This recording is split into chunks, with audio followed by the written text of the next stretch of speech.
We're back tonight with NBC News In Depth, beginning with what happened in Afghanistan today. 300 women came together in a protest march, something just about unheard of there.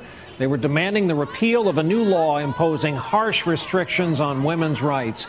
But then the marchers were set upon by a mob of about 1,000 men, yelling insults, terrible insults and threats. Though things got better there briefly, women's rights are again under fire in Afghanistan by Muslim extremists.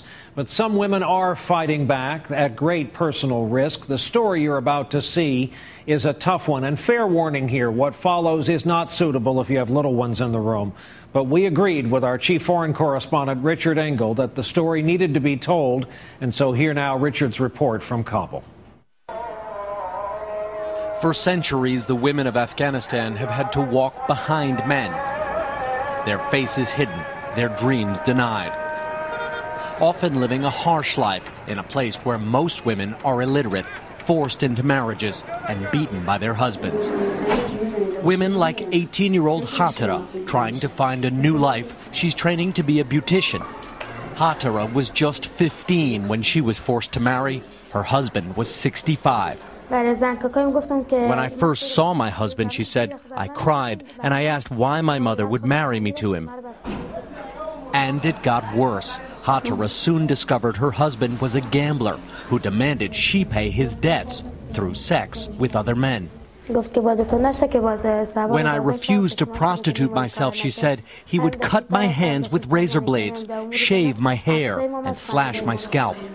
After a savage beating 2 years ago, doused with boiling water, Hatara ran away and came here, one of 3 women's shelters in Kabul. These women and child brides are now finally safe, but many can never leave this compound. Their families and former husbands are still searching for them. Some would be killed if they were found. 11-year-old Ubaida, learning to write for the first time, is still at risk. Ubaida was sold to her husband when she was just 9. Her price, $800. She was rescued 3 weeks ago by her sister Miriam. I was depressed because my own mother sold me, Ubaida said. I felt alone, like I was in jail. In Afghanistan, if a woman is divorced or separated or on her own, she doesn't have a future, she has no place to go.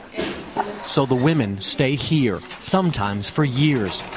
The goal is to reconcile them with their families or give women new identities so their husbands can't find them. There's also a nursery here for the children of the women living in the shelter. There are 11 boys and girls staying here right now, but there should be many more. Most of the women had to make an awful choice.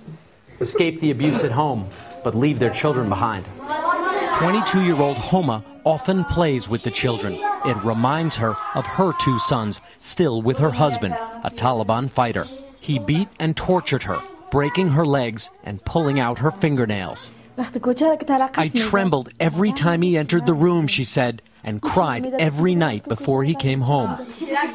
Homa appears strong. I'm sure if these But when I asked her about her missing sons, I instantly regretted it. Homa became so upset, she started to hyperventilate. Homa's lost hope of seeing her sons again and lives in constant fear that her husband will find her. She'll only leave the shelter in a burqa, feeling safe under the anonymous veil, like so many Afghan women forced to hide. Richard Engel, NBC News, Kabul.